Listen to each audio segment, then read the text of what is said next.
On a frozen northern highway, a blizzard swallows the forest in every direction, turning night itself into a wall of white. From within that storm, a pregnant German shepherd emerges, each step heavy, each breath trembling against the cold. When her body can no longer endure, she collapses onto the ice and surrenders herself to fate. Then a single light pierces the storm.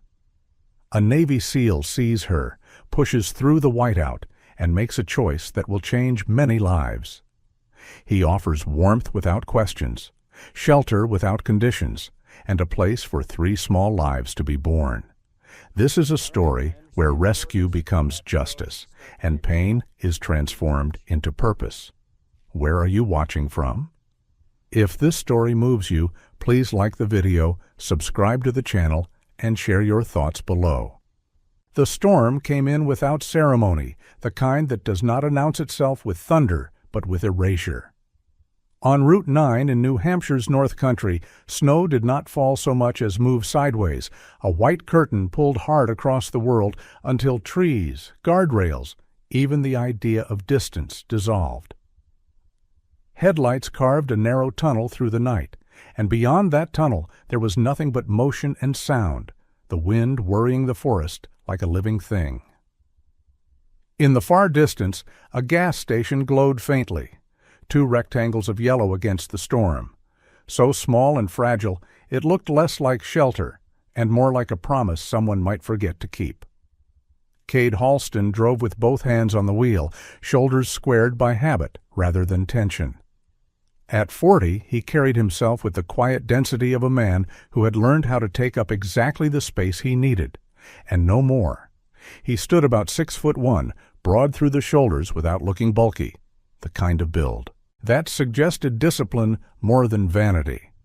His hair was dark brown, cut into a neat undercut that stayed orderly even when the world did not. His face, clean-shaven, angular, American in a way that leaned toward understatement, was marked not by lines but by the absence of them, as if expression had been pared down over time to what was necessary. His eyes were a muted blue-gray, reflective rather than bright, and when they focused on the road ahead, they did so with a steadiness that had outlasted fear. He wore what he always wore, a fitted camouflage long-sleeve top and matching pants, the cut close to the body, practical rather than theatrical. A dark tactical belt at his waist, with a small pouch and a holster-shaped case that passed for tools to anyone who did not know what readiness looked like. Tan military boots planted against the floor mat. And on his left wrist, a luxury metal watch with a black face, heavy enough to be felt even through gloves. He was not on a mission. He was going home. But years as a Navy SEAL had taught him that home did not make you less alert. It simply changed what you were alert for. The heater breathed lukewarm air into the cab. The wipers fought for relevance, squeaking as they dragged snow into brief arcs of visibility that vanished almost as soon as they appeared. Cade drove slower than pride might prefer, not because he feared weather. He had learned the true taste of fear long ago, but because he respected it. Storms were not enemies. They were facts. And facts did not care how capable you believed yourself to be. Sometimes, in weather like this, his mind reached backward, not to war, not to the years that had taught him how to stand still under pressure, but to a hospital room that smelled of antiseptic and loss. His wife had died there years ago, carrying a child they had not yet learned how to name. The memory did not arrive as a story. It came as sensation, the hush of machines, the thinness of breath, the way a hand can feel both warm and already gone. He had learned to live with it by refusing to look at it directly, by keeping his attention on what was in front of him. Still, when the wind howled in a certain pitch, or when the cab went too quiet, the past found a way to tap at the glass. The road narrowed into a corridor of white. Reflective posts blinked like tired stars. Then the headlights caught something low and moving near the shoulder, a shape that did not belong to deer or driftwood. At first it looked like wind-tossed brush, a clump of life dragged along the snow's surface. Cade eased off the gas.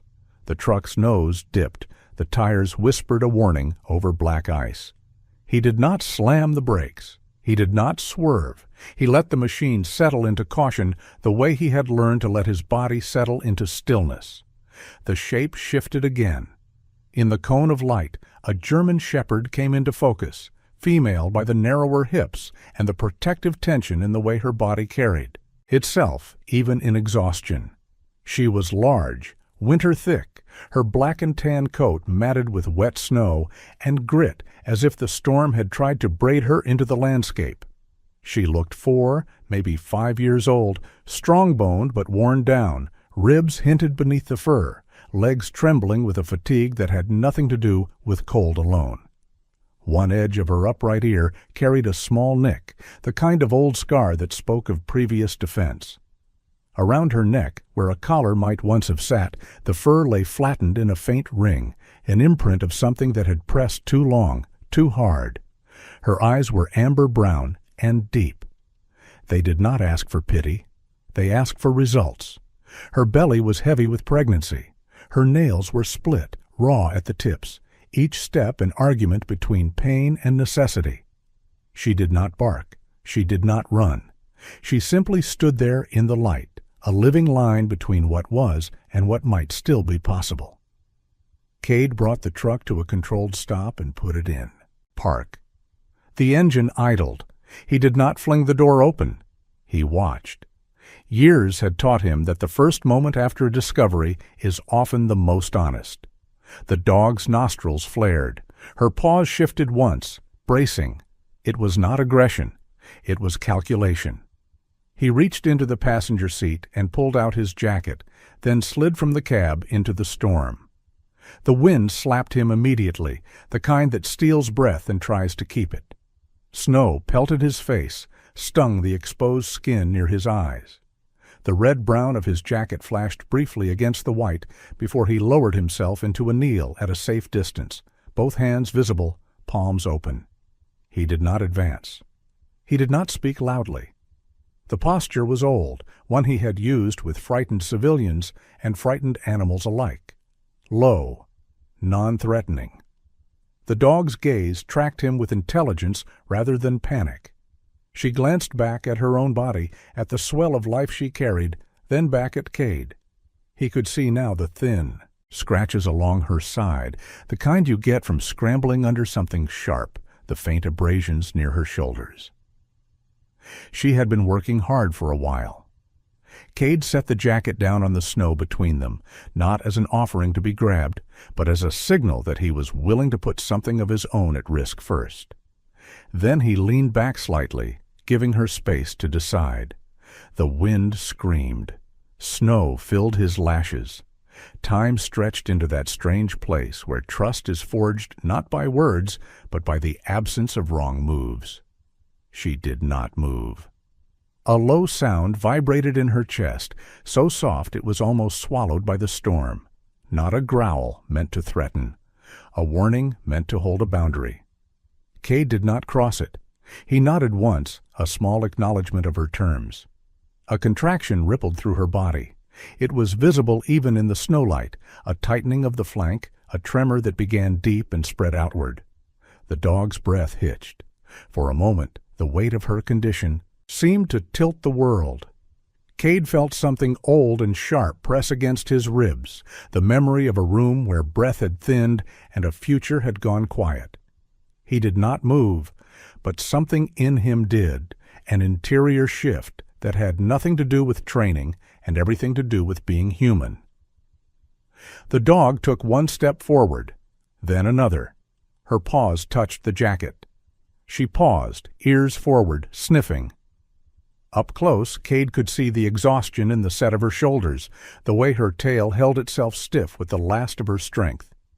He did not reach out. He waited. She stood on the fabric, then turned her head and looked back down the highway into the white emptiness, as if expecting something to come after her. There was nothing, just storm. The way she stared suggested she was used to danger arriving from places that looked like nothing until it was too late. He rose slowly, never taking his eyes off her, and back toward the truck. He opened the rear door and turned the heater to full. Warm air rushed out like a small blessing, immediately stolen by the wind. Then he returned to his kneel and patted the jacket once, an invitation rather than a command. "Easy," he said, his voice low, nearly carried away by the gale. She hesitated, then stepped closer, placing more of her weight onto the jacket as if testing whether it would betray her. Cade could see the faint red marks near her neck where something had rubbed too hard for too long. He could see the way her muscles bunched, ready to retreat if he moved too fast. He did not. He kept his body still and his attention open. As she stood there, a strange thing happened. The dog lifted her head and fixed her gaze not on Cade, but on the windshield of the truck behind him. A single droplet of melted snow slid down the glass and caught the passing light, forming a brief, thin streak like a line of lightning before disappearing. The dog's eyes did not follow the drop. They stayed on the place where it had been, as if she recognized something that was no longer there. Then, very quietly, she pressed her nose to the cold glass and exhaled, leaving a foggy mark like a breath prayer. Cade felt the hairs on his arms rise beneath his sleeves. He did not believe in omens in the theatrical sense, but he believed in patterns the way men who have survived long odds sometimes do, not as magic, but as the mind's way of keeping you alive by noticing what might matter. The moment passed. The storm reclaimed the night. But something in him had shifted, as if this meeting had been waiting longer than either of them knew.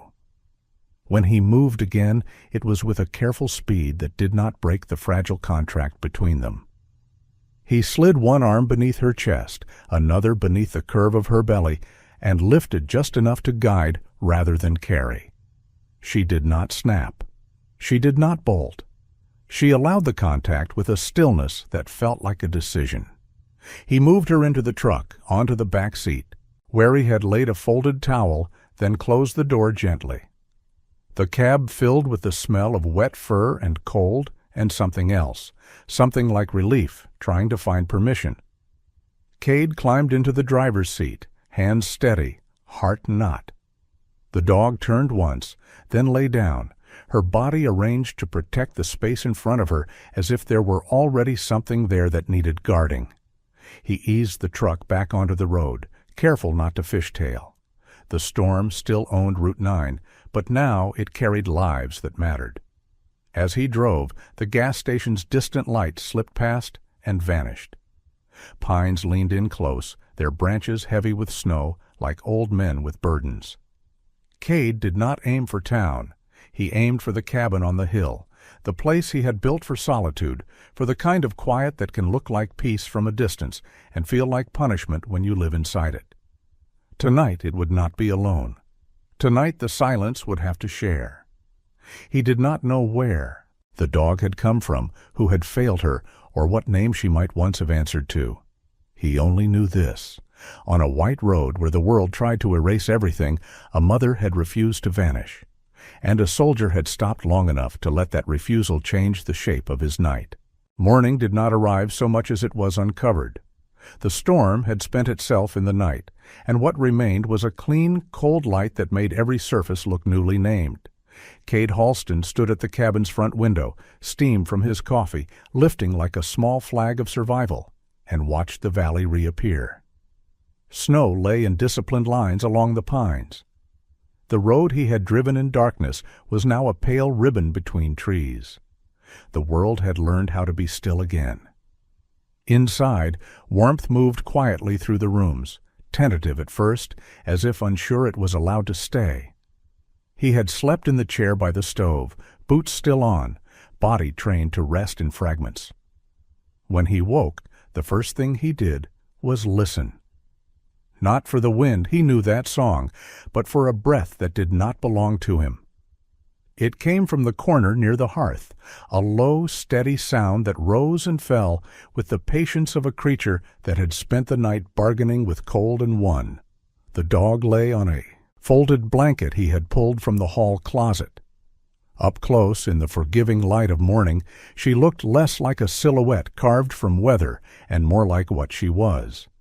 A large, female German shepherd, 4 or 5 years old by the set of her teeth and the confidence in her eyes, winter thick and powerful, even in depletion.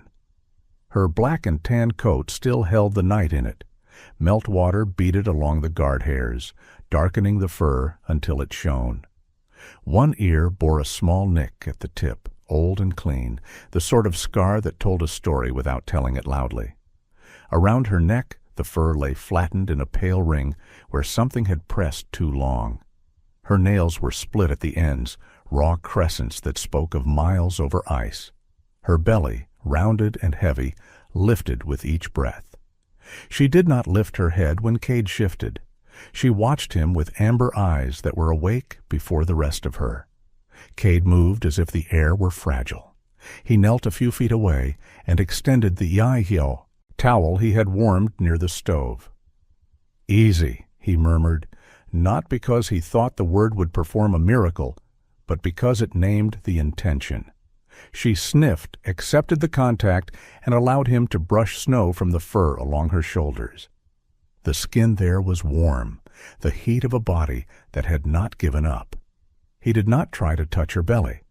He had learned in other kinds of emergencies that there are places you do not intrude until invited. He set a bowl of water near her nose, then waited.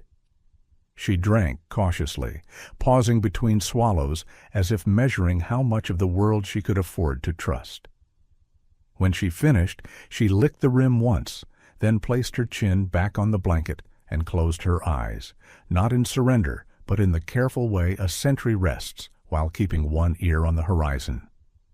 Cade's cabin was simple, one large room that held kitchen, table, and stove, a narrow hallway that led to a bedroom and a small washroom, windows positioned to capture the valley in all its seasons. He had built it with his own hands after leaving the service, choosing a place high enough to look down without being looked at too closely. Solitude had been the bargain. The quiet was honest. It did not ask him to be anything but present. This morning, the quiet was different. It had weight. It had a heartbeat. He moved through the routine of care the way he moved through any task that mattered, with precision and restraint. He did not set the dog directly against the stove. He did not drape heat over her like a solution. Instead, he kept the temperature steady, dried what he could, and left her room to choose where to settle. He laid another blanket nearby. He spoke little. The discipline was not coldness. It was respect. By mid-morning, a vehicle crunched up the drive. Cade did not reach for anything except the door. When he opened it, a woman stood on the porch, breath fogging in the air, parka zipped to her chin. She was in her late 30s. Average, height, built in the compact, efficient way of someone who did physical work daily. Her hair, a warm chestnut, was pulled into a low bun that did not pretend to be decorative. Her eyes were gray-green, sharp without being hard. She held a canvas satchel at her side. "Cade Halston?" she asked. Her voice was steady, professional. "That's me." "I'm Dr. Mara Winslow, Pine Hollow veterinary. You called." She did not offer a hand in the cold. She nodded instead, an economy of gesture that suggested she valued what was necessary. Inside, Mara knelt with the same quiet care Cade had used. She did not rush. She did not speak to fill space. She observed first, eyes tracing the dog's posture, the distribution of weight, the subtle way the animal shifted when she inhaled. "She's big," Mara said softly, more to the room than to Cade. "Strong frame." "She made it through the night," Cade replied. It was not pride. It was relief, shaped like a sentence. Mara opened her satchel and removed a stethoscope, gloves, a small thermometer. She asked permission with her eyes before placing a hand on the dog's shoulder. The dog did not bare teeth. She did not retreat. She watched. "She's underweight for this stage," Mara said after a moment, her brow tightening. "Dehydrated, too. You did right not to force heat. Her coat tells me she's been out for a while. These," she indicated the faint abrasions along the dog's side, "aren't from one night. She's been scrambling. And this mark here." Mara's fingers hovered near the pale ring at the dog's neck. Pressure, long-term, a chain or a collar kept too tight. Cade felt something hard settle behind his ribs. Can she deliver? Mara listened again, longer this time. Possibly tonight. There's risk, stress, nutrition. She could go into labor early, but she's fighting. You can see it. She looked up at Cade, meeting his eyes with the candor of someone who did not trade in comfort for truth. "If we're careful, if we keep her warm, hydrated, quiet, she has a chance." Cade exhaled. It sounded like the end of a held breath he had not known he was holding. "Thank you." Mara packed away her tools and sat back on her heels. "Does she have a name?" Cade glanced at the dog, who had closed her eyes again but kept one ear angled toward him.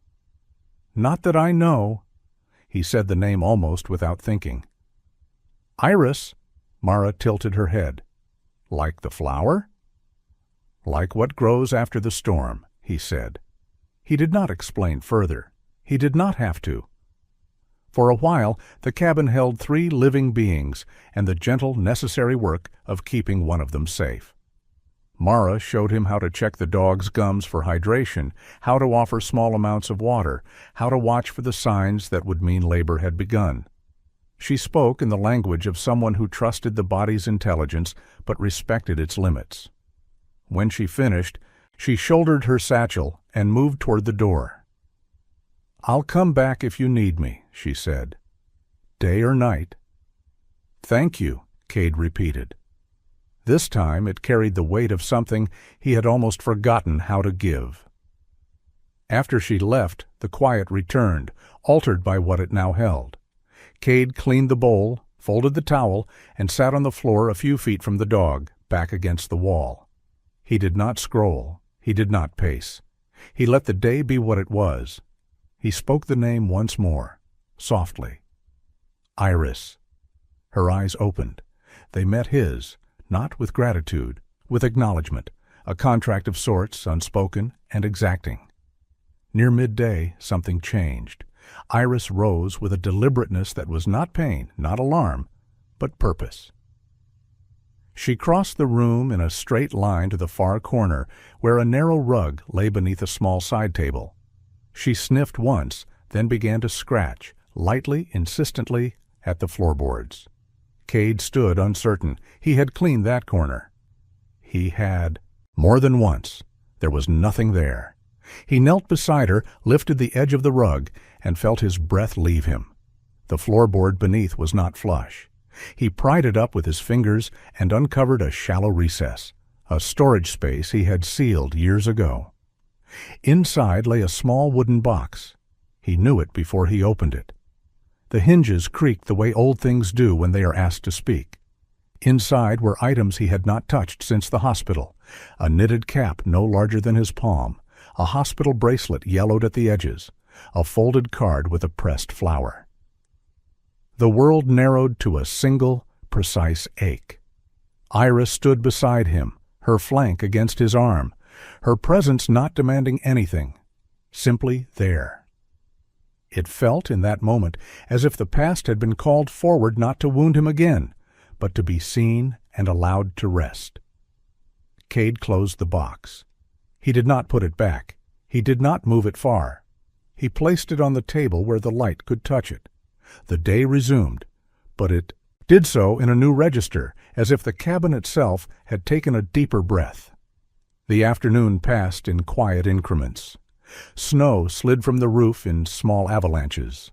Light moved across the floor. Iris ate a few mouthfuls of softened food, then lay down again, the curve of her body a shelter for what she carried. Cade found himself talking to her, not in long speeches, but in fragments, as one does when there is no audience to impress. He spoke of the hill, of how the valley looked at dusk, of the way storms come here and go. He did not speak of the hospital. He did not need to. The box on the table held that story now. As evening drew in, a subtle tension threaded the room. Iris shifted more often. Her breathing changed, not in distress, but in preparation. Cade watched with the attention of a man who had learned to read signs that were not written down. He set clean towels near the stove. He checked the water. He placed his phone within reach. He did not dramatize. He prepared. The light outside faded to blue. The valley took on that vast winter hush that feels both empty and full at once. Cade stood in the center of the room, aware that what would happen next could not be commanded, only supported. The thought did not frighten him. It steadied him. He had spent too much of his life in places where control was a currency. Here, in this cabin that had learned how to breathe again, the work was different. Mara's words returned to him. She has a chance. He placed a hand on the floor near Iris, not touching unless invited. She did not look at him. She did not need to. The quiet held. When the first true contraction came, it was unmistakable. Iris's body tightened, a ripple that began deep and traveled outward. She did not cry. She did not panic. She simply endured, the way strong things do when they are busy becoming something else. Cade felt the familiar edge of memory, hospital lights, a hand growing cold. But he did not retreat from it this time. He let the feeling exist without letting it command him. Night settled fully. The stove ticked. The wind brushed the eaves. And in the small circle of warmth on the cabin floor, life prepared to cross a threshold. The power flickered just after dusk, not with drama, but with the small, weary hesitation of a grid that had spent itself on weather. The cabin did not go dark. It softened. Firelight took over, pulling shadows closer to the walls, teaching the room how to breathe by ember and glow. Outside, the late storm moved through the valley in long, unbroken exhalations. Snow did not fall so much as drift sideways, whispering across the windows, like a hand testing a door it had already decided to enter. Cade Halston stood at the edge of the hearth and watched Iris without trying to direct her. The discipline he brought to this night was not the one he had learned in other places. There were no commands here, no sequences to clear, no map to redraw. There was only presence. He had spread clean towels where Mara had shown him, set a bowl of warm water within reach, and kept the temperature steady. His phone lay on the table beside the small wooden box he had found earlier, his past and his present occupying the same square of light without arguing. Iris paced in a slow, deliberate line, heavy body carving a circle that tightened with each contraction. She was magnificent even in pain, 4 or 5 years of muscle and instinct, black and tan coat catching the fire's gold, amber eyes clear and unblinking. Her belly drew inward, then released. She did not whine. She did not seek sympathy. She worked. The faint ring at her neck, where a collar had once pressed too hard, was a pale echo of what had been asked of her before. Tonight, no one asked for anything except that she be allowed to do what her body already knew. Cade lowered himself to the floor a few feet away, close enough to be present, far enough to be a boundary she could choose to cross. He spoke only when the room seemed to need a human sound. "I'm here," he said once, not as instruction, but as fact. The words felt smaller than what they meant. Another contraction took her. Iris turned, angled her body, toward the hearth, and settled on the blankets with the exactness of a creature that understood where safety lived. Cade watched the minute changes in her breathing. He had learned to read men under stress by the way their shoulders held or collapsed. Animals were truer. They did not perform. Time slid in that way it does when there is nothing to do but be. The fire whispered. The storm leaned into the eaves, and then, without warning or announcement, the night changed. Iris bore down, a sound breaking from her throat that was neither cry nor growl, but something older than language. Cade's hands went open on his knees, his body leaning forward without crossing the space between them. The first small shape arrived in a rush of warmth and dark, slick with the work of becoming. For a second, the pup did not move. The room narrowed to a single, bright point. Cade did not touch the puppy. He did not seize the moment like a man in a hurry. He remembered Mara's voice, even and precise, reminding him that intervention is not the same as help. He watched Iris clean the pup with swift, competent strokes of her tongue. He watched the tiny chest, too still, too quiet. A few seconds stretched. The fire popped. "Come on," he whispered, the word more prayer than plea. Another heartbeat. Then a faint, thin gasp, so small it could have been mistaken for the crackle of wood. Iris nudged the puppy with the focused tenderness of a mother who had no time for fear. The chest fluttered again. Breath found its way in, then out. The world widened. Cade felt the pressure behind his eyes, the memory of hospital lights, the long, sterile hours where breath had been something you waited for, something you counted like rosary beads. He did not turn away from it. He let the ache exist without letting it take the wheel. The first puppy lay against Iris's belly, a dark, damp comma in a sentence still being written. Cade exhaled, slow, careful, as if his breath might set the rhythm for the room. The second arrival came faster. Iris worked with the efficiency of an ancient craft. This pup slid into the light and gave a small, indignant twitch, as if offended by the cold. One ear folded in on itself, the other trying and failing to decide whether it wanted to stand. The asymmetry would have been funny on any other night.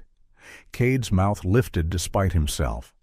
The third followed not long after, and with it a moment that would later feel like a hinge in memory. The pup's face was dark, a black mask against a paler muzzle, as if it had been born already carrying a secret. It squeaked once, then rooted toward warmth with a determination that was almost comical. 3 bodies, 3 beginnings, 3 small answers to a question the storm had asked the night before. Iris lay back on her side, flanks heaving, then steadied. She nosed each puppy in turn, counting without numbers, making sure the world had kept its promises. When she was satisfied, she let her head drop to the blankets and watched them with eyes that did not blink. Cade shifted closer now, still not touching unless invited. He found himself laughing under his breath at the sheer strangeness of the moment. "I've disarmed things that wanted to end the world," he murmured to the empty space between himself and the hearth. "And I'm losing a staring contest with a milk bottle." The humor did not break the gravity. It made room for it. He warmed the bottle as Mara had instructed, testing the temperature the way he tested everything that mattered, on the inside of his wrist, where scars remembered heat and cold. When he offered it, Iris's eyes tracked the movement, not with suspicion, but with a stern, maternal calculus. What serves? What threatens? What waits? She allowed him close enough to place the bottle near the smallest mouth. The puppy latched with a sound that was more insistence than hunger, a tiny engine starting in the dark. Cade's chest did something it had not done in a long time. It expanded. It happened when the storm leaned hardest into the house. A gust rattled the windows, and for a moment the firelight danced like something alive. The masked pup lifted its head, turned away from Iris's belly, and fixed its gaze on the corner where the small wooden box rested on the table. It did not cry. It did not root. It simply stared, unblinking, as if recognizing a place before it had ever been there. Cade followed the line of that gaze and felt the quiet inside him shift. He did not believe in omens the way people in small towns sometimes did, not in signs written in clouds or glass. But he believed in pattern, in the way the world sometimes arranged itself so that meaning could be seen if you were willing to stand still. The pup blinked once, then turned back to feed. The moment passed, leaving behind a question that did not feel like doubt so much as invitation. The night moved on. Cade worked when there was work, and waited when there was not. He dried what needed drying. He adjusted blankets so no single body took the full reach of the stove's heat. He checked Iris's gums the way Mara had shown him, offered water, spoke softly when the room felt too full of its own beating. The storm outside raged and then, in the way of things that spend themselves, softened. At some point, the power returned. A single lamp hummed back to life. Cade did not turn it on. The fire was enough. Iris finally slept, not the shallow, half-alert doze of an animal on guard, but a true rest, her body curved around the 3 small lives that had chosen her. The pups, fed and warm, found their places by instinct, the one with the pale star at its chest. There it was now, a tiny flare against the dark fur, pressed into Iris's belly and stilled. The floppy-eared one twitched in dreams, paws making small, earnest circles. The masked one tucked its head beneath its sibling's flank, already practicing the art of proximity. Cade sat with his back against the wall, boots still on, as if some part of him did not quite trust comfort yet.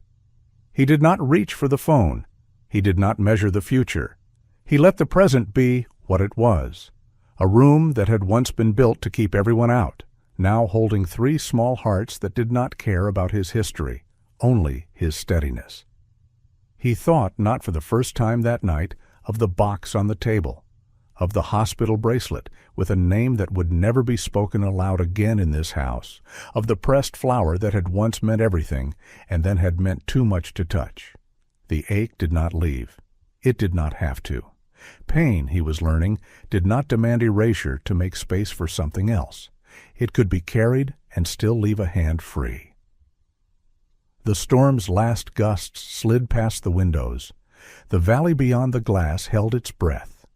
Cade closed his eyes for a moment, not to escape, but to listen. 3 tiny rhythms joined the larger ones of fire and wind, a counterpoint so fragile it felt holy. When he opened his eyes again, Iris was watching him, not with the calculating distance of a creature deciding whether to trust, but with something steadier. Recognition, perhaps? Or simply the acknowledgement of shared labor. 2 beings who had each learned in different ways that survival is not a solo act. "Okay," he said quietly, to no one and everyone in the room. "We're here." The night answered by continuing. Morning in Pine Hollow arrived with a different grammar than the storm. The sky was scrubbed to a hard blue, the snow pared back by sunlight into bright margins along fences and eaves. The valley looked innocent again, the way landscapes do after they've finished asking for everything. Cade Halston drove the narrow road into town with the windows cracked, letting cold air steady him. The cabin behind him held Iris and her 3 newborns, a quiet constellation he had learned to read in the dark. He had left with care, heat banked low, water fresh, blankets placed with the kind of attention that does not ask for applause. Pine Hollow was the kind of place that pretended not to notice itself. A feed store with a hand-painted sign, a diner that still believed in bottomless coffee, a small post office that kept secrets in plain envelopes. Cade parked by the hardware store and stepped out into a light that made every breath visible. People nodded to him without curiosity. He had learned the local code. Don't perform. Don't pry. Don't stay long enough to become a question. He was buying powdered milk and extra towels when the voice found him. "You've got my dog." It wasn't loud. It didn't need to be. It slid between the aisles the way a draft finds the weak spot in a door. Cade turned. The man stood by the counter as if he had always belonged there, one elbow resting on the glass case. He was in his early 40s, 43, Cade would later learn, average height, the kind of build that had once been solid and had since learned the soft conveniences of neglect.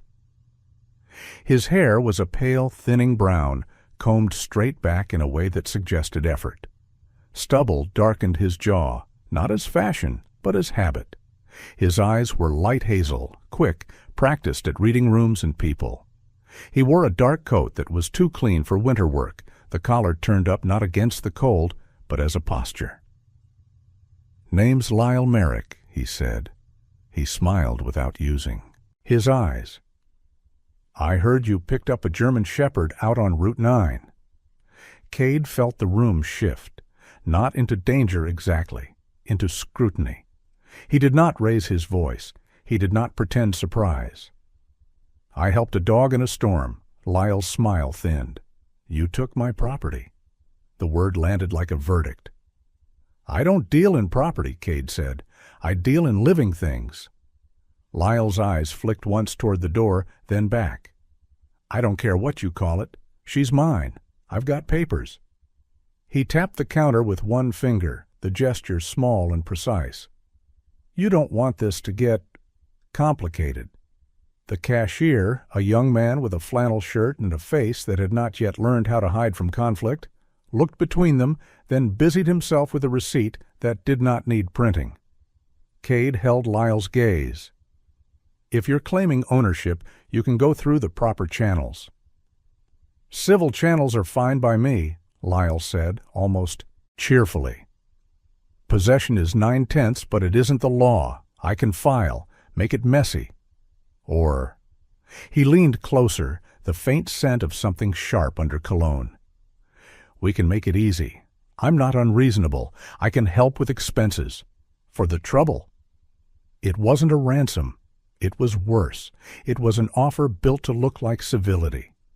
Cade did not answer in the moment Lyle expected. He bagged his items, paid, and took his receipt. Then he said quietly, "You should leave my name out of your mouth." Lyle laughed once, a sound that performed ease without earning it. "I'll be in touch." Outside, the sunlight felt suddenly too bright. Cade stood for a beat, letting the encounter settle into his bones. He did not feel fear. He felt something colder. Recognition. He had seen men who spoke this language before, men who hid predation behind paperwork. He did not drive back to the cabin. He turned instead toward the low brick building at the edge of town that housed Pine Hollow's sheriff's office. Deputy Nolan Briggs was 45, tall in a way that came from long limbs rather than posture, with a face cut into planes by wind and years of not pretending his job was easy. His hair was dark with threads of gray at the temples, his eyes a clear winter blue. He wore his uniform the way men wear work, without ornament, without apology. He disliked cruelty more than he disliked paperwork, which made him dangerous to the wrong kind of person. Cade told him what had happened, not dramatically, not sparing detail. Briggs listened with his arms folded, then leaned back in his chair. "Property," he said, tasting the word like it might spoil. "Does he have documentation?" "He says he does." "Did you see it?" "No." Briggs nodded once. "Good, because if he did, he would have led with that, not with threats and assistance. You file a report?" "I will." "Do it today." Briggs stood. "And keep records, times, words, every contact." Cade hesitated only a moment. "I think he's not just a bad owner." Briggs's gaze sharpened. "Go on." There were marks on her neck, old, pressure, and the way he spoke, like the dog was inventory. Briggs was quiet for a breath. "You think there's more?" "I think there's a system." Briggs picked up his jacket. "Then we don't make noise. We look." They started where systems always betray themselves, at the edges. The vet in Pine Hollow, Mara Winslow, had already noted signs of neglect. She did not speculate, but she did not have to. Patterns speak when people won't. The feed store clerk remembered Lyle buying cheap kibble in bulk months ago, then stopping altogether. The county records office had no recent licenses under his name. The neighbor at the edge of town mentioned trucks at odd hours, dogs in and out, the kind of movement that did not belong to family. By mid-afternoon, Cade stood outside a low, sagging structure beyond, the last line of houses. The place smelled faintly of old smoke and something metallic beneath it. The door hung slightly askew. Through a dusty window, Cade could see the outline of a single bowl, rusted, frozen to the floor. In the corner lay a length of chain, links worn thin. Not a home, a holding pen. Briggs photographed what he could without crossing lines. "This doesn't prove ownership," he said, "but it proves something else." "What?" "Neglect." His jaw tightened. "And maybe trafficking." They returned to town without fanfare. Cade filed the report. Briggs made calls to animal control and the county. The process was slow, built to be. Cade understood that kind of patience. It wasn't passivity. It was precision. He drove back to the cabin as the light tipped toward evening. The valley opened beneath him, honest again in its cold. He parked and stepped into a quiet that had become, in a matter of days, something like a promise. Iris lifted her head when he entered. The puppies, 3 dark commas against her pale belly, stirred, then resettled. He knelt, letting her scent him, letting the ritual be what it was. "We're okay," he told her, not as a guarantee, but as a direction. She watched him, amber eyes steady. Not grateful, aware. Cade fed her, refreshed the water, replaced the towels with clean ones warmed by the stove. He did not mention Lyle to the room. He did not need to. The room already knew the difference between weather and threat. Night brought a different kind of listening. The wind was mild now, the storm a memory. Somewhere beyond the trees, an engine coughed, old, uneven, the sound of a vehicle that did not care to be noticed. Iris rose in a single motion, body placing itself between Cade and the small nest of blankets. She did not bark. She did not pace. She stood, shoulders squared, ears forward, eyes fixed on the dark beyond the window. Cade felt the meaning before he named it. Iris had not feared the storm. She did not fear cold. She feared a kind of person. He went to the window and looked out. The road below was empty, but the engine sound lingered in the air like a fingerprint. When it faded, Iris did not relax. She remained where she was, a living barrier. Cade's pulse slowed, not with relief, but with clarity. Whatever had come to the edge of his world that night had not been weather. The days that followed arranged themselves into evidence. Briggs called with updates. Animal control had opened a file. County records were being pulled. Cade documented everything. Times. Words. The way Lyle's eyes had flicked to exits. The cadence of his offers.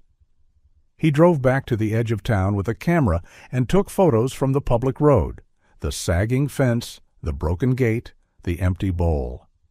He did not trespass. He did not need to. He trusted gravity to do what it always does to lies. Lyle did not come again in daylight. He did not call. He did something subtler. He spoke. In a town that preferred not to notice itself, he suggested that Cade was a thief, a drifter who thought he could decide what belonged to whom. The words traveled sideways, as such things do. Cade did not answer them. He forwarded what he heard to Briggs and returned to the work that mattered. At the cabin, Iris healed into her strength. The dullness in her coat lifted. The pale ring at her neck remained, a quiet testament. The puppies learned the world in inches, warmth, scent, the small architecture of their mother's body. Cade found himself smiling at their stubbornness, at the way the one with the pale star insisted on pushing forward even when there was nowhere to go, at the floppy-eared one's earnest confusion, at the masked pup's steady, curious gaze. One afternoon, as Cade replaced a loose board on the porch, Iris moved to the edge of the clearing and stood there, scanning the tree line with a focus that had nothing to do with squirrels. Cade followed her eyes. The forest was still. The snow caught light. There was nothing to see. Iris did not move. Cade understood that instinct is not always about what is present. Sometimes it is about what is possible. That evening, Briggs drove up the hill. He stood in the doorway, hat in hand, posture easy but intent. "Animal control's found enough to proceed," he said. "Neglect, unlicensed breeding. We're building the case. He'll try to go civil. He'll talk about property. But what you documented, what we documented, it tells a different story." Cade nodded. "What do you need from me?" "Time," Briggs said. "And exactly what you've been doing. No noise, no shortcuts." After Briggs left, the cabin returned to its new rhythm. Cade sat on the floor near the hearth, back against the wall, watching Iris as she counted her pups. Outside, the valley darkened. Inside, 3 small hearts beat, where once there had been only silence. Cade thought of the word Lyle had used. Property. He thought of what systems do when they are allowed to define life as inventory. He did not feel anger so much as resolve. There are ways to fight that do not involve fists or headlines. There are ways that last. He placed his hand on the floor near Iris. She did not look at him. She did not need to. The agreement between them did not require language. The night passed without engines, without knocks, without the small violences that sometimes disguise themselves as legality. Cade knew that would not always be the case. He also knew, with a steadiness he hadn't felt in years, that he would meet what came within the lines of the law, and within the deeper lines of care that had brought Iris to his door in the first place. The cabin, once built to keep everyone out, now kept something in.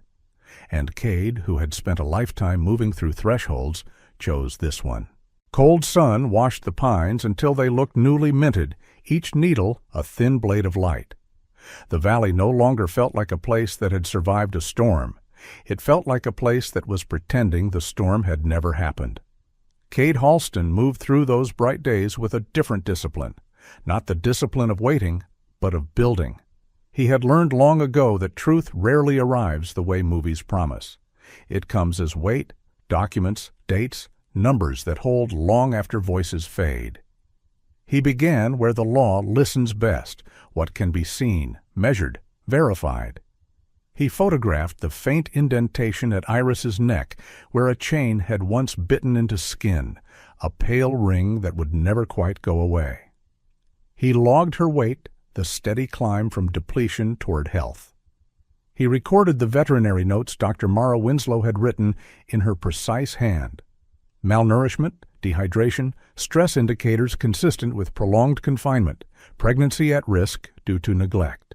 Mara was 37, compact and quick, with chestnut hair always pulled back into a low knot and eyes the color of winter leaves. She did not dramatize. She documented. In a town that still believed in stories, she believed in data. Cade wrote down what neighbors would say if they were asked, what they had already said to him when they thought they were just talking. He asked for dates, not impressions. He asked what time the trucks came, not how often they were odd. He requested copies of the gas station security footage from the night of the whiteout.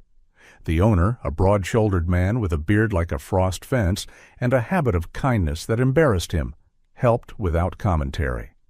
On the screen, a battered vehicle crept into frame and out again, its license plate half-snowed, its timing precise in a way weather never is.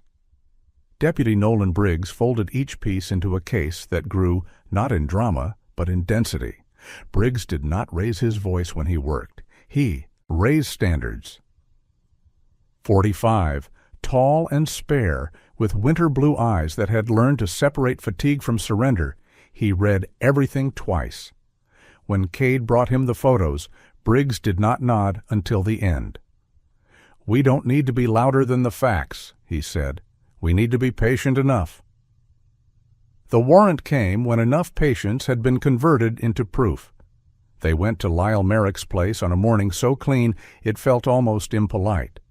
The property sat beyond the last respectable line of Pine Hollow, a low, tired sprawl that pretended to be a farm and behaved like a depot. Lyle answered the door with a practiced smile and a shadow in his eyes. He was 43, but carried the weight of shortcuts. Thinning hair slicked back, jaw rough with stubble that never quite became a beard, coat that hid rather than warmed. He gestured them inside with a civility that did not extend to his surroundings. The search did not howl, it spoke in objects. A length of chain worn, thin at the midpoint where it had been pulled again and again. Bowls frozen to concrete, a wire crate too small for any adult shepherd, its corners gnawed.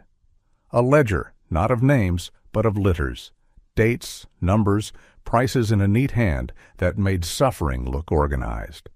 Briggs photographed everything. Animal control documented conditions with the calm exactness of people who had learned to be brave by refusing to look away. Cade stood back. He did not touch. He did not need to.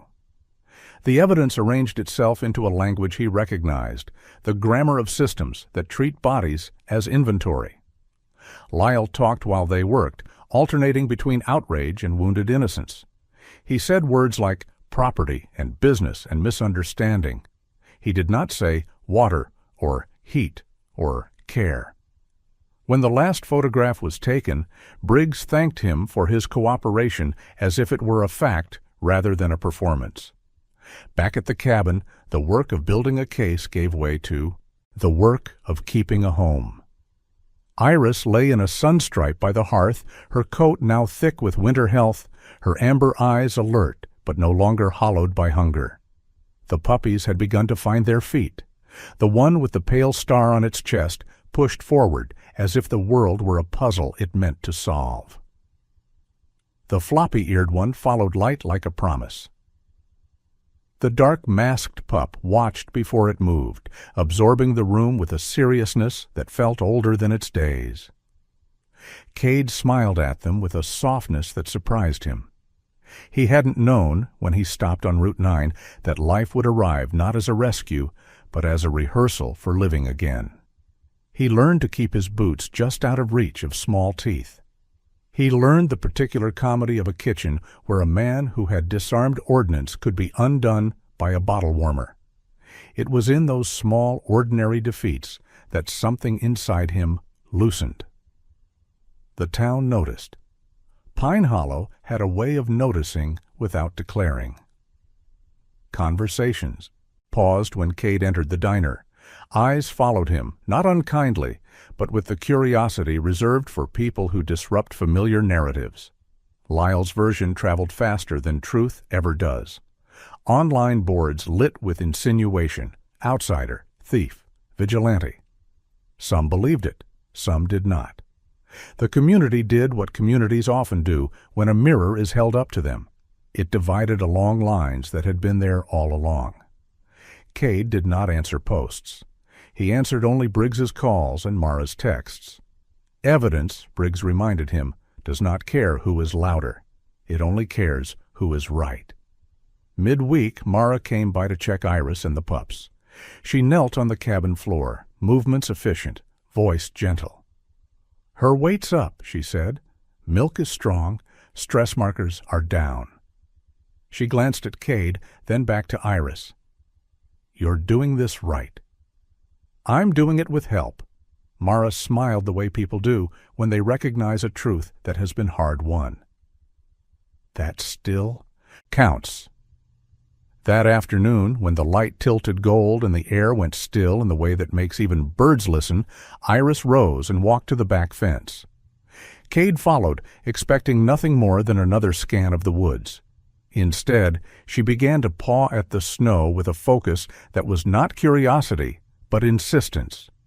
The movement was precise. Scrape, pause, scrape again, until something dark broke through the white.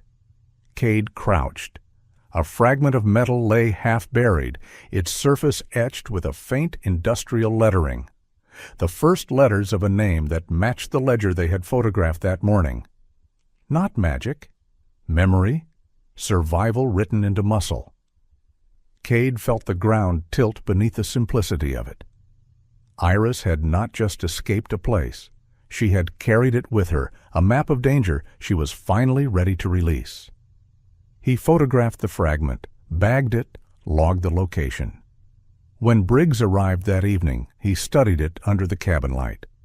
"Chain tag," he said. "Industrial marking. It corroborates."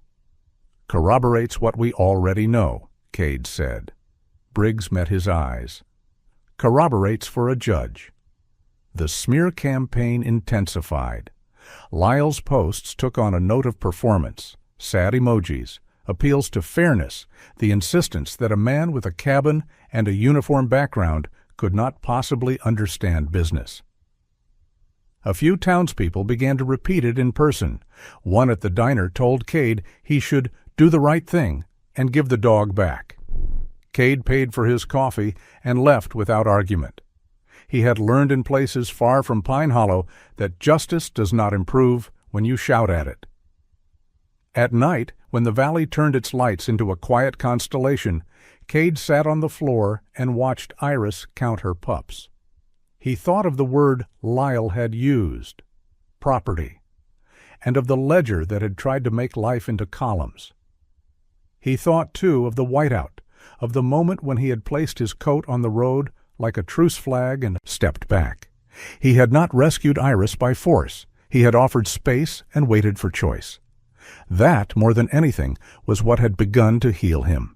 The case moved forward in increments that would never make a headline. Animal control filed, the county scheduled. Briggs prepared. Mara's report added weight where rumor had tried to subtract. Cade learned to trust a tempo that did not satisfy the part of him that had once lived for decisive action. There are battles you win by not moving until the moment arrives. The town remained divided. Some neighbors dropped off blankets and bags of feed with a nod and no words. Others looked away. Pine Hollow was not cruel. It was human. And humans, Cade had learned, need time to catch up to their better selves. On the 7th morning after the search, frost glazed the fence, and the puppies tumbled into it as if it were a new kind of game. Cade watched, boots in hand, so they could not become toys again. Iris stood nearby, no longer guarding with her body alone, but with a calm that had replaced vigilance. The fragment of chain lay in a labeled bag on the table inside, no longer part of her. Briggs called near noon. "We've got enough for the next step," he said. "It won't be fast, but it will be right." Cade closed his eyes, not in relief, but in gratitude for the word right. He hung up and stepped back into the cold sunlight. The forest looked clean. The air felt honest. Inside the cabin, 3 small hearts beat in a rhythm that had nothing to do with courts or comment threads. Cade understood then what the storm had offered him. Not a dramatic redemption, not a story that would travel well, but a practice. To show up, to document, to wait without abandoning. Evidence does not howl. It does not beg to be believed. It stands, patient as winter light, until even the loudest doubts have no place left to hide. The courthouse in Pine Hollow was smaller than most people imagined justice to be. Brick worn to a soft red, windows tall and narrow, a bell above the door that chimed with a sound too gentle for the words that passed beneath it. On the morning of the emergency hearing, winter light cut the courtroom into bright rectangles on the wood floor, as if the day itself were offering lines for the truth to stand inside.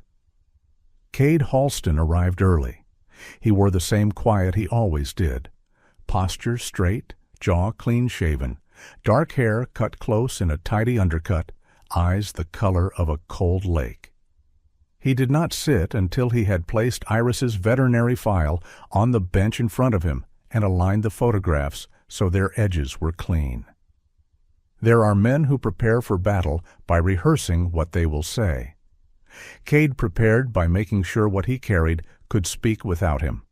Iris was not in the room, animals rarely are, but she was present in everything else. In the faint indentation captured in close up along her neck, in the numbers that showed a body returning to health, in the dates that marked the night of the whiteout and the morning after. Cade could feel her in the space where his hand would usually rest on her shoulder, the way one feels a compass, even when it is in a pocket. Deputy Nolan Briggs entered with a folder tucked beneath his arm. 45, tall, spare, eyes winter blue, he carried himself like a man who had learned that steadiness is a kind of mercy. He nodded once to Cade, then took a seat that placed him between the county attorney and the aisle. Dr. Mara Winslow slipped in moments later, parka dusted with frost, chestnut hair pulled back in a low knot, expression composed. She held a slim portfolio like a promise she had made to someone who could not speak for herself. Lyle Merrick arrived last. He filled the doorway with a confidence that did not belong to him. Coat too clean, smile too rehearsed. At 43, his body had begun to collect the yai shortcuts he preferred. Softness where there should have been strength. Tension in the jaw where honesty might have lived. His eyes, pale hazel and quick, scanned the room not for truth, but for advantage. He took his seat and placed his hands together as if in prayer, a posture that asked to be misread as humility. The emergency hearing was brief by design. The question was narrow, whether Iris should be returned to the man who claimed ownership while the larger case proceeded. The county attorney spoke in the measured language of risk. Dr. Winslow testified with a clarity that refused embellishment. The dog arrived underweight and dehydrated, she said. There were stress indicators consistent with prolonged confinement. Given the pregnancy at the time, returning her to the environment from which she was removed posed a significant risk to her health and to the puppies. She described the marks at the neck, the data points of recovery, the absence of any licensing or veterinary records from the claimant. Lyle's attorney argued property, contracts, the inconvenience of interference. He did not argue care. Cade did not speak. He did not need to. The judge listened. Judge Evelyn Hartwell was in her early 60s, tall, hair silvered, and pulled into a neat bun that made a clean line at the nape of her neck. Her glasses were thin, almost delicate, but nothing about her voice suggested fragility. She asked questions that were surgical, precise in their aim. When she looked at the photographs, she did not flinch. When she set them down, she did so with a gentleness that felt like respect. The ruling came without theater. Temporary custody remained with Cade pending a full hearing.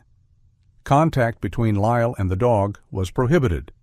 Animal Control was directed to continue its investigation. The bell above the courthouse door chimed as people rose.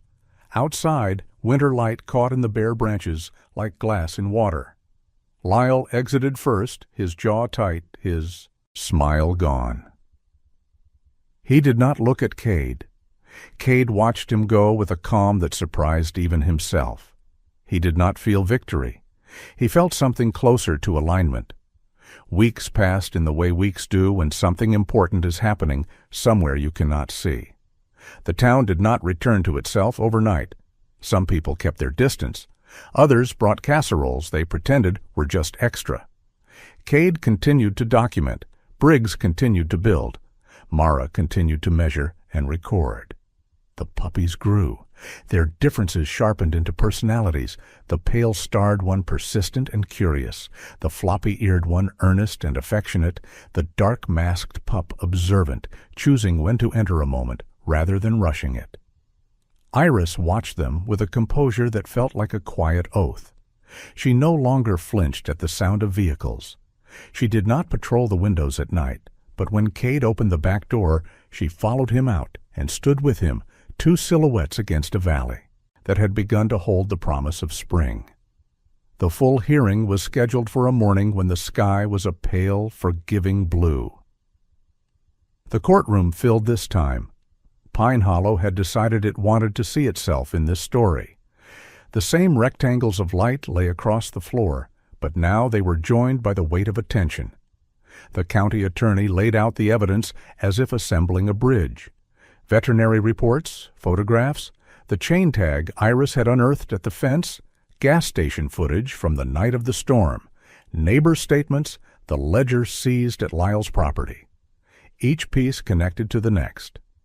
Dr. Winslow testified again, her voice steady, her language careful.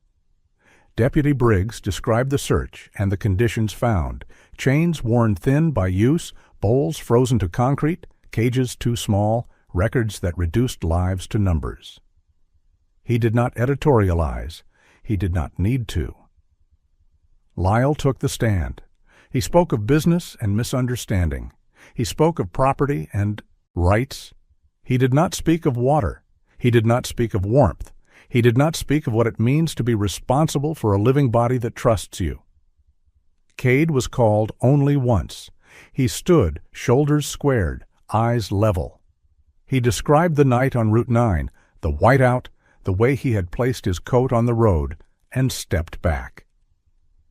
He did not say hero. He said choice. He did not say rescue. He said space. When asked why he had not simply returned the dog, he answered with a truth that felt both ordinary and vast. Because care is not a possession, it's a practice. Rehook. During a recess, as people shifted in the pews and whispered, a murmur moved through the room like a small wind. The bailiff opened the side door. Iris stepped in on a short lead, flanked by animal control for a brief demonstration the court had allowed. She was larger than most people expected, black and tan coat, thick with winter health, chest broad, eyes amber and unblinking. She did not strain against the Yahweh's lead. She did not lower her head. She walked with the calm of a creature that knows exactly where it is. When she reached the center aisle, she stopped. Lyle was seated to the left. Iris looked at him, not with fear, not with fury. She simply did not go toward him. The refusal was absolute, quiet as falling snow. A stillness spread that no gavel could have commanded. For the first time, the story in the room was not about ownership. It was about consent. The demonstration ended. Iris was led out. The air seemed to follow her. Judge Hartwell delivered her decision in a voice that did not seek to be remembered, and therefore would be. Lyle Merrick's claim of ownership was terminated permanently. He was prohibited from contact with the dog and her puppies. The county was directed to pursue further investigation into unlicensed breeding and animal cruelty. Custody was granted to Cade under a foster-to-adopt arrangement with the expectation of adoption upon completion of statutory requirements. There was no gasp. There was a collective exhale. Outside, the light had shifted again, winter thinning at the edges. Lyle stood on the steps, face drawn, eyes sharp with something that was not remorse. Iris emerged on her lead and stopped at the threshold. She did not bark. She did not lunge. She looked at him once, then turned her body away. The town saw it. Courage, it understood in that moment, does not need to growl.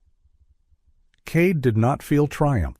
He felt lightness, the kind that comes when a weight you did not realize you were carrying is finally set down. He knelt and rested his forehead briefly against Iris's shoulder. Her warmth was real. Her breathing was steady. 3 small lives waited in the cabin on the hill, their futures no longer written in columns.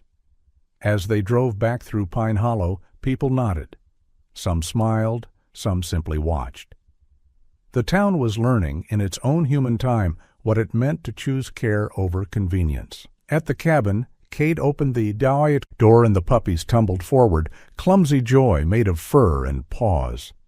Iris stepped inside last, as if confirming that the threshold was now what it was meant to be. Cade stood in the doorway for a moment, winter light at his back, a home at his feet. He did not think of victory. He thought of alignment, of a life that had once been organized around loss, now organizing itself around responsibility. of a practice that had begun on a road in a storm and had carried him here. The light moved across the floor. The day went on. Justice, done in a small room, followed him home. Spring did not arrive in Pine Hollow with fanfare. It came the way healing does, quietly, in small permissions. Snow loosened its grip on Route 9 until the road looked less like a wound and more like a scar that had learned how to close. Sunlight found the valley in longer bands. The pines, rinsed of winter, held a softer green. Cade Halston noticed these changes the way a man notices his own breath returning after a long dive. At the cabin, life reorganized itself around motion. Iris moved with an ease that had once been impossible, black and tan coat thick and clean, chest broad, amber eyes alert but no longer wary. Her 3 puppies were no longer only heartbeats. They were arguments with gravity. They tumbled, slid, recovered, and tried again, as if the world were a series of invitations. The pale-starred one pushed forward with cheerful insistence. The floppy-eared one chased light like it might turn into something he could carry, and the dark-masked pup watched first, then entered a moment with deliberate certainty. Cade learned to read their differences the way he had once learned to read terrain. He also learned something else, how to open his door without fear of what might follow. It began with a phone call from Dr. Mara Winslow. 37, compact and quick, chestnut hair always pulled into a low knot, Mara had the steady voice of someone who believed in data because she believed in mercy. "We're getting more cases than the shelter can hold," she said. "Short term. Cold snaps at night still. I wondered if—" "Yes," Cade said before she finished. They did not make an announcement. They did not need to. One corner of the cabin became a place of transit. Clean blankets stacked in quiet order, a portable crate against the wall, bowls lined like punctuation. Cade coordinated with Deputy Nolan Briggs, 45, tall and spare, winter blue eyes that measured before they judged, to keep everything lawful and transparent. The county signed off on temporary fosters for animals displaced by late storms and neglect cases that were still winding through process. Pine Hollow watched from a distance at first, then from closer, then, without ever quite admitting it, from within. The cabin changed in ways that did not announce themselves. It smelled less of smoke and more of soap. It learned the music of different paws. Cade found that his mornings had acquired a purpose that did not depend on memory or regret. He rose with the light, moved through small tasks with a steadiness that felt earned, not imposed. He did not speak of his wife often. He did not have to. Love, he was learning, does not always require narration. The first dog to arrive was a young mixed breed with a rib cage that told its own story. Cade lifted her carefully, Iris watching with an attention that was neither jealousy nor suspicion, but something older, an inventory of safety. The dog stayed 2 nights, then moved on to a family whose hands shook when they signed the papers. Cade waved from the porch, a gesture that surprised him with how natural it felt. Word traveled the way it always does in small towns, not as rumor, but as permission. People began to bring what they had, extra kibble, worn towels, an old crate that had once belonged to a shepherd long gone. Some stayed to talk, others left quietly, as if generosity were a private agreement with themselves. It was during one of those quiet afternoons that Iris did something that turned a practice into a calling. The neighbor 2 houses down, Mrs. Eliza Thorne, had lived in Pine Hollow longer than most people could remember. She was in her late 70s, small-boned, with silver hair she kept in a loose braid that fell like a question down her back. Her skin was the pale of someone who had known more winters than summers. She had been a school librarian before the world began to move faster than her eyesight, and she carried herself with the gentle exactness of someone who had spent a life placing things where others could find them. Eliza had a dog named Birch, once a steady presence, now a trembling shadow. Birch was a medium-sized shepherd mix with a brindled coat and eyes that had learned to expect the floor. After a fall on the ice that winter, Eliza had been hospitalized for weeks. Birch had been kennelled, then shuffled, then returned. He came home with a new language of fear. Doors startled him. Sudden movement sent him flattening against walls. Eliza loved him with the persistence of a woman who had catalogued the world, but love alone could not quiet the echo that lived in his body. Cade did not advertise. He simply opened his gate when Eliza appeared one afternoon, walking slowly, Birch on a short lead, her shoulders curved in a way that suggested both age and apology. "I heard," she said, eyes on the path. "I heard you. Sometimes you help?" Cade nodded. He did not reach for Birch. He knelt at a distance, letting the dog decide whether the world could be measured again. Iris watched from the porch, ears forward, posture calm. Birch would not cross the threshold. His paws froze inches from the wood. His breathing went shallow. Eliza's hand tightened on the lead, not to pull, but because she did not know what else to do with worry.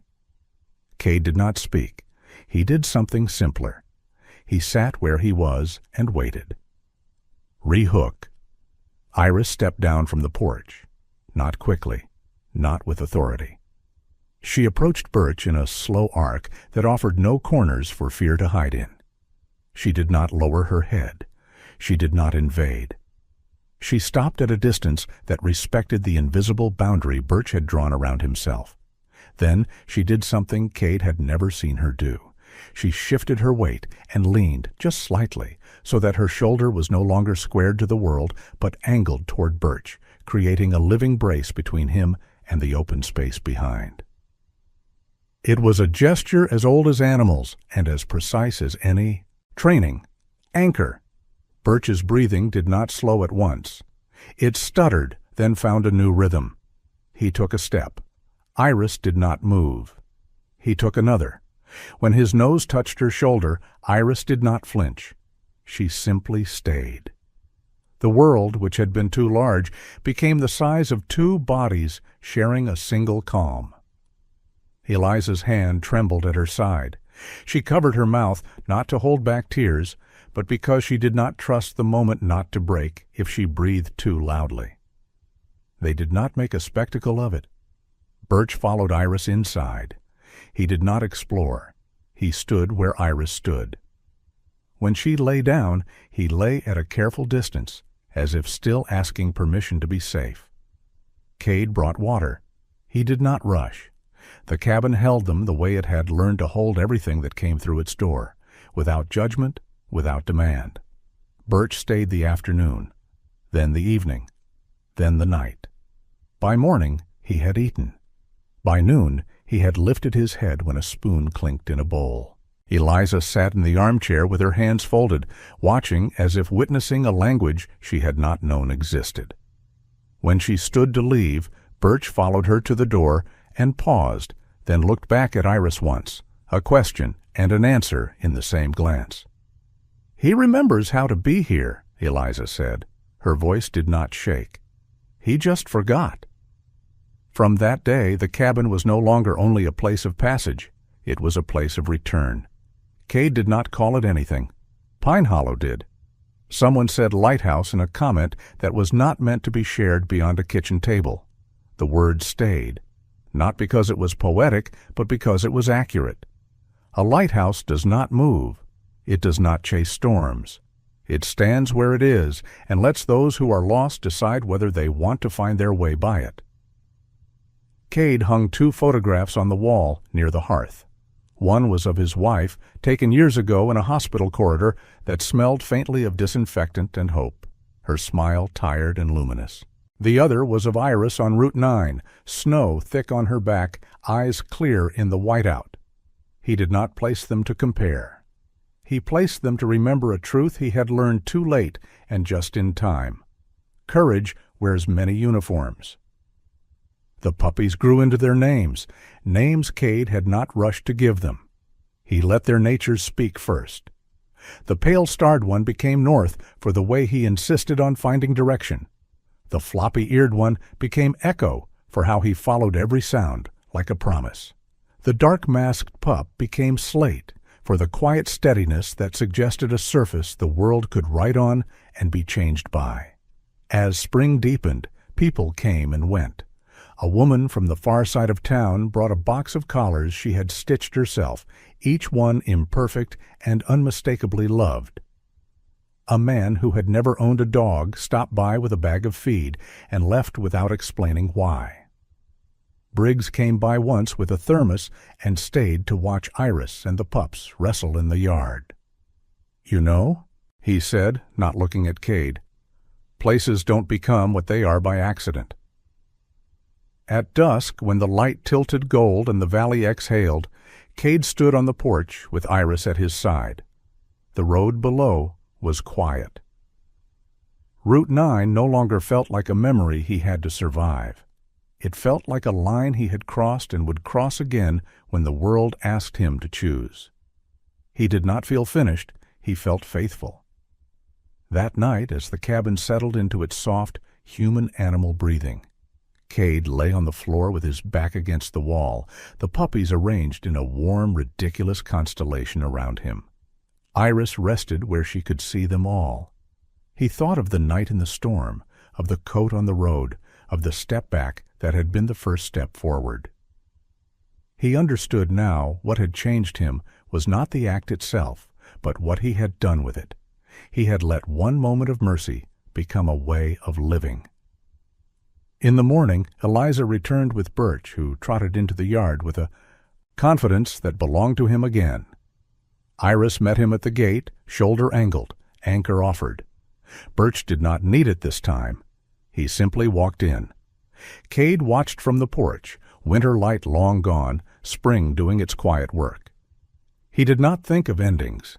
He thought of continuations, of the ordinary heroism of stopping when the world asks you to pass by, of how a cabin built to keep life at a distance had become a place where life learned to come close. The road below curved through the valley, a scar that had healed. The door behind him stood open. The lighthouse did not shine because it wanted to be seen. It shone because it was there. Sometimes the miracle isn't thunder from the sky. Sometimes it is a quiet hand on a steering wheel choosing to stop, a door choosing to open, a heart choosing not to harden. In the daily dust of life, traffic, bills, loneliness, old grief that returns like winter wind, God often works with small lights instead of fireworks. A stranded mother dog, 3 fragile lives, and 1 wounded man became proof that heaven still writes new chapters in ordinary places. If you are carrying something heavy today, let this be a gentle reminder. God does not waste pain. He can turn the very thing that broke you into the place where love grows again. And sometimes the rescue you offer becomes the rescue you receive.